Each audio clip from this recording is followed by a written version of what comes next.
You wanted the best. You've got the best podcast, the hottest podcast in the world.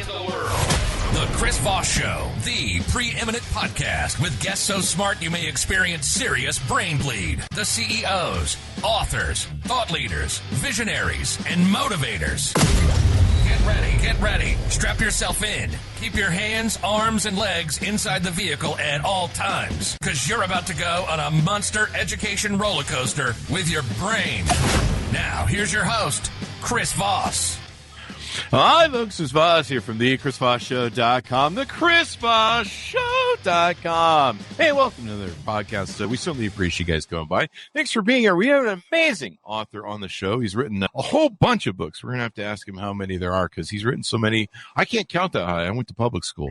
There was that. Guys, you can hear him laughing in the back. We'll have him on the show here in a bit. But in the meantime, as always, refer the show to your family, friends, and relatives. If you haven't yet, make that commitment. Make a commitment to the family that loves you but doesn't judge you, the Chris Voss Show. Go to youtube.com/Chris Voss, hit the bell notification button. Goodreads.com/Chris Voss. Oliver goes on Facebook, LinkedIn, Twitter, Instagram, all those crazy places those kids are playing. Today, we have the amazing author on the show. Neal Shusterman is with us. He's the author of the newest book that's coming out November 8th, 2022. My God, are we in November yet, Margaret?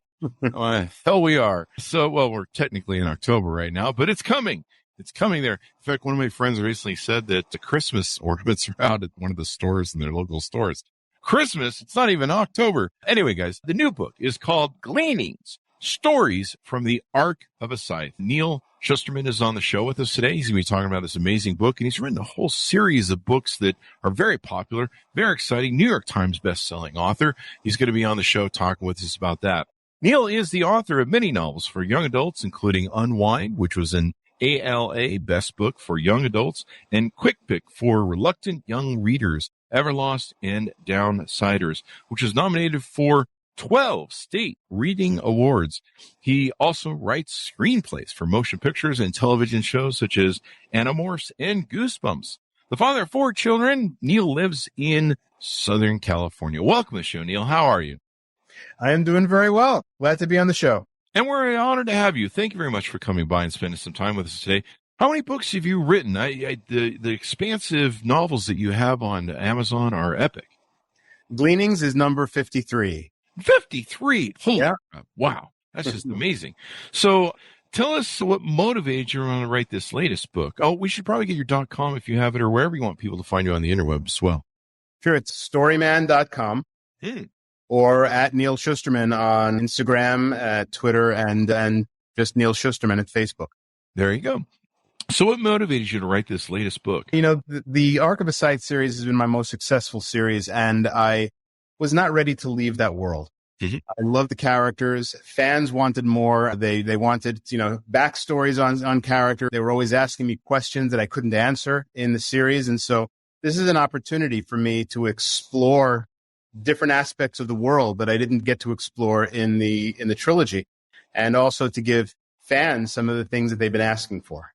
There you go. So tell us about the book. And is this a book where people can jump in the middle of many of the novels that you have about this world and get it? Or do they need to start at another position if they're new?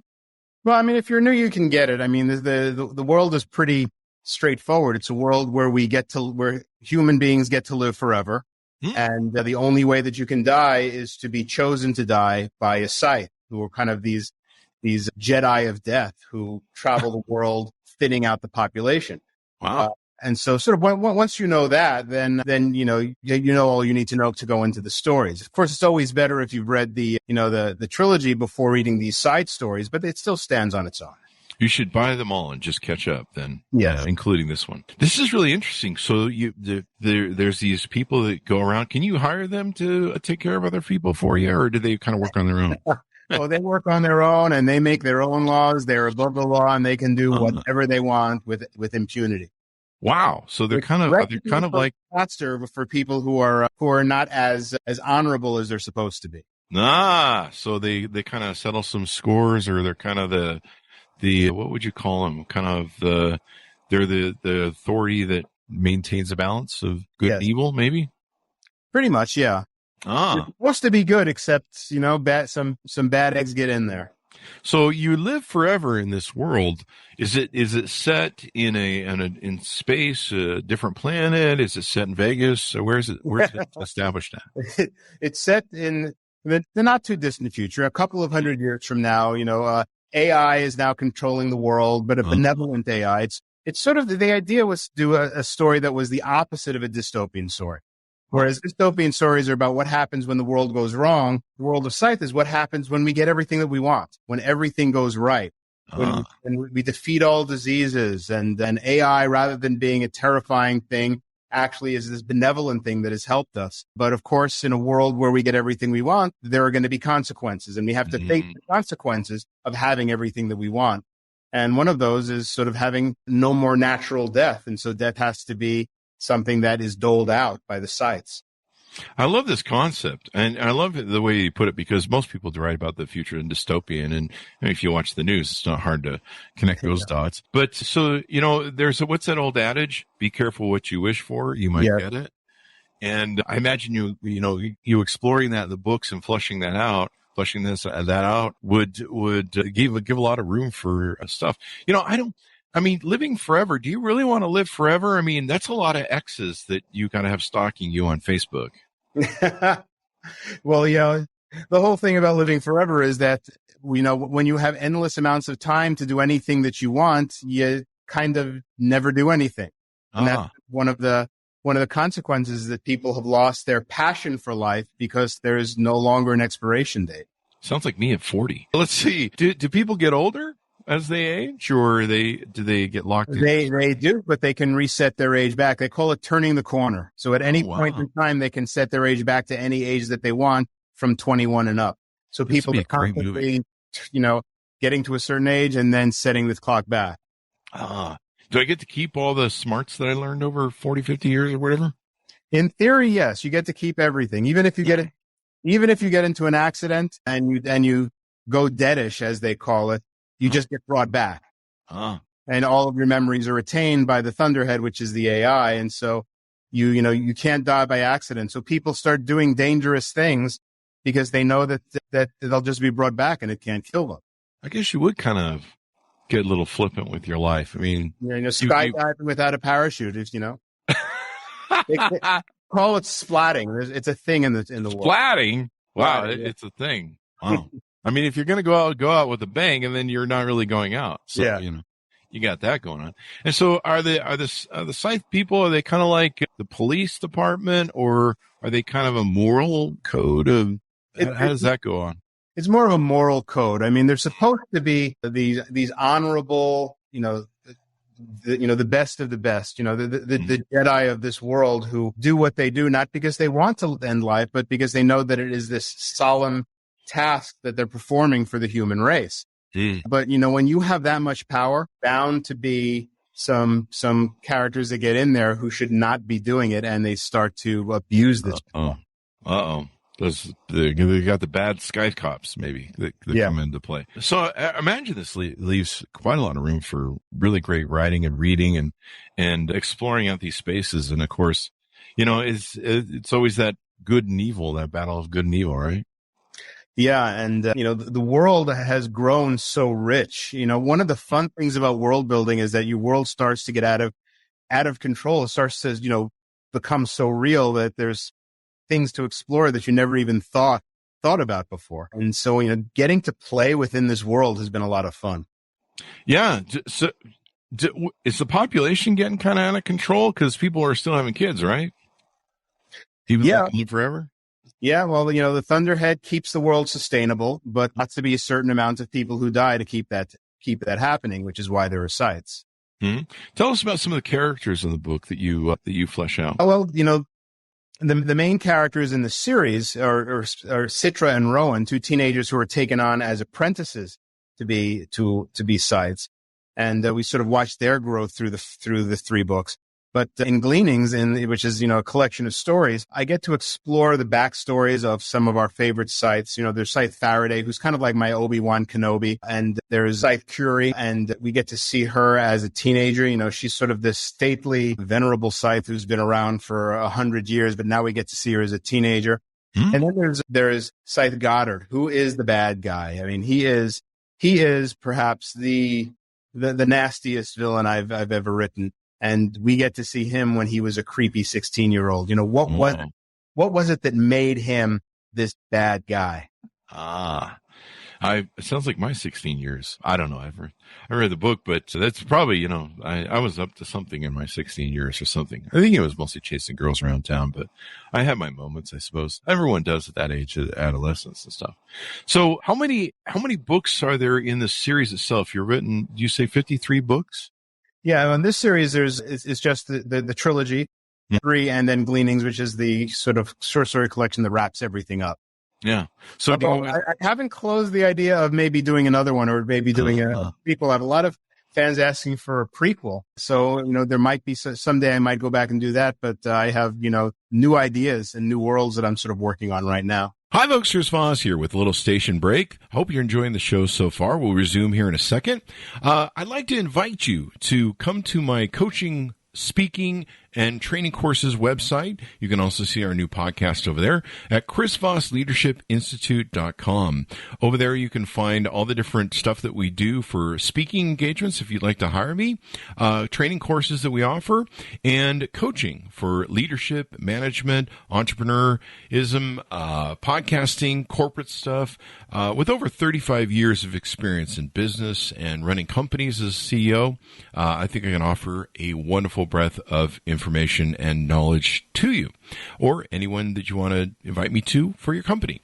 Thanks for tuning in. We certainly appreciate you listening to the show, and be sure to check out chrisvossleadershipinstitute.com. Now back to the show. There you go. Or would there be more books in this? Would this become maybe the first of a series? Maybe the postquel? It's the whole Star Wars thing, right? Yeah, it could be. It could be. You know, I never, you know, say no to those things, because if an idea hits me and I get really excited about it, then I'll go with it.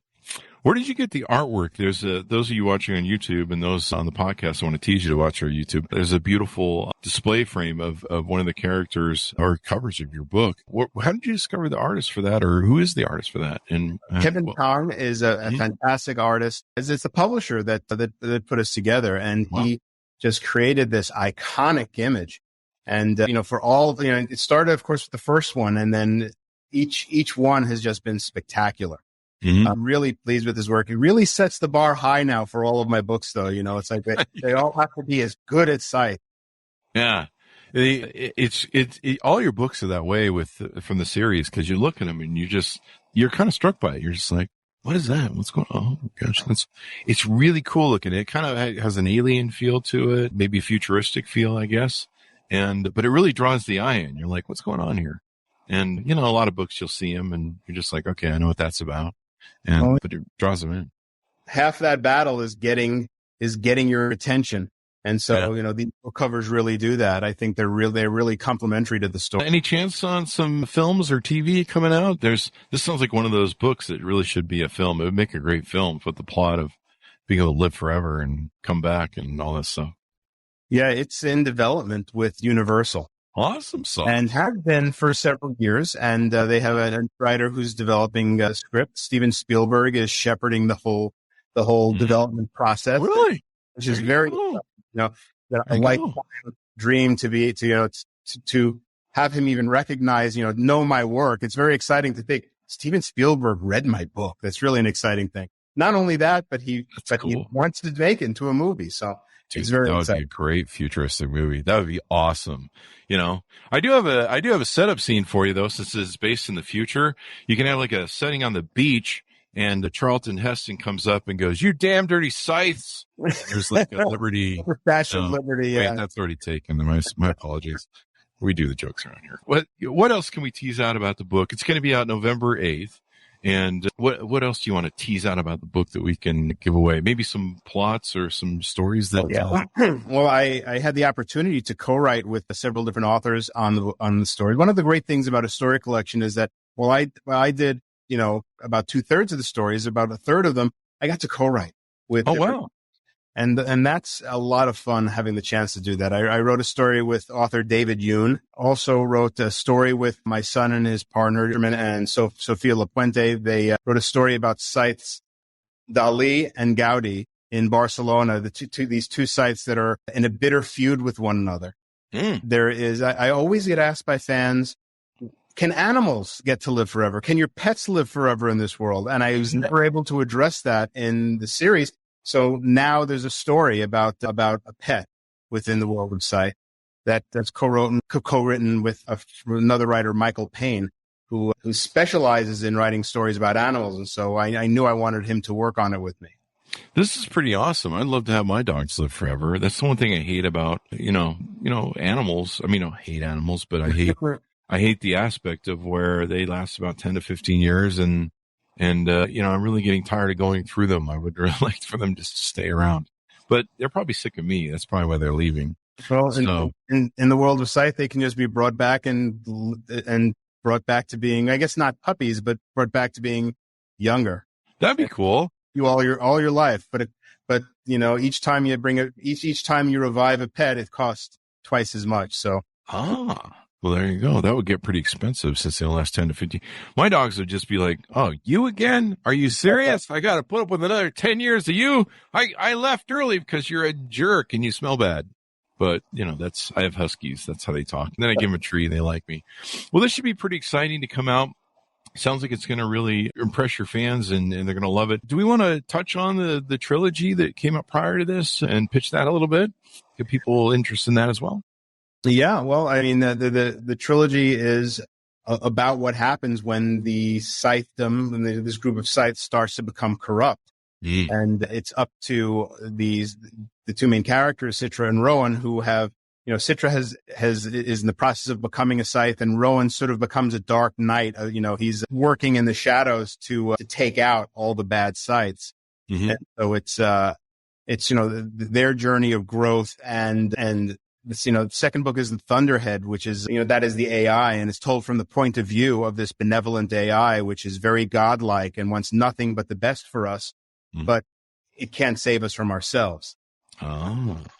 It's kind of like God, maybe. I mean, if you believe in God, I'm an atheist, but it's kind of like a God sort of figure where it's like, I can't save you guys. If you guys go screw things up, it's on you. Well, that's what the Thunderhead discovers, is that to be a god means letting people make their own mistakes. Sounds like my people on Facebook. I'm just my Facebook. And then you have the Toll. It's the third in the series. Yes, the Toll. Everything sort of comes together in the Toll, and ultimately we find out why we've been sort of trapped on Earth. Because you think the obvious choice is that if the population is growing and you have this AI that can do just about everything to start getting us off the planet and starting to have colonies elsewhere, but that hasn't been successful. Now we find out why. We find out that, well, I don't want to give a spoiler, but we find out that there's a reason why that hasn't been happening. And the Scythes are very much involved in that. The bad Scythes and the good Scythes are trying to bring back order and honor to the organization. Always good versus evil. It's always interesting. I love how you present it in the future where without the dystopian, because sometimes those get a little dark, especially that Charlton Heston one. Well, dystopia has been so big for the past 10 years or so. I mean, I had written a book series called Unwind, which was, this dark world in the future where teenagers that nobody wants are used for their body parts. The rule is you have to use 100%. So it poses the question, if 100% of you is alive but divided and part of different people, are you still alive? That's a good question. But the thing is, with that series, having done so much of dark dystopian stories, I felt that I wanted to try to flip that and do the opposite of dystopian. Not utopian, because there's really no such thing as utopia. I mean, so it's more like, I would call it anti-dystopian, because, utopia, the perfect world can't really exist. But what happens when we get as close as we can, and then we have to deal with all that comes with that.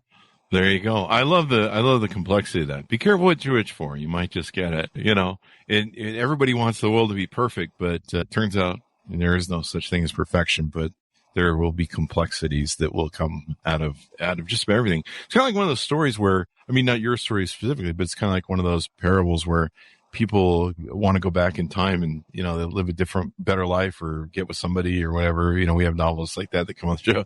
And it's like, well, that creates a whole new set of problems. Mm-hmm. Welcome to the human race. We're always creating problems. It's what we do best. So this has been pretty wonderful. Thank you very much for coming on the show. We really appreciate it, Neal. You're very welcome. I've enjoyed talking with you. There you go. Neal, give us your plugs, your .com, so people can find you on the internet, please. Sure. Storyman.com is my website. And I can be found on Instagram and Twitter at Neal Shusterman. And on Facebook, that's Neal Shusterman. There you go. Or spell my name right. There's no C in Shusterman, and Neal is Neal. Do they do that to you a lot? All the time. All the time. They do that to me. They go Chris with one S, and they make it two S's, and they put one S on the Voss. And the word Neal is awesome, too. Mine's Neil, so that's probably my fault. They're spelling it wrong. I don't know. It was my father's name, so it's good. But order up the books wherever fine books are sold. People, stay out of those alleyway bookstores. I got shivved in an alleyway one time recently. Had to get a tetanus shot, so don't do that. Go to wherever fine books are sold, and you'll find Neal's books. Gleanings, stories from the Arc of a Scythe. It's coming out November 8th, so you want to pre-order it now so you can get ahead of it. Get ahead of your book club, be the first one to read it, and all that good stuff. Thanks for tuning in. Be good to each other. Stay safe, and we'll see you guys next time.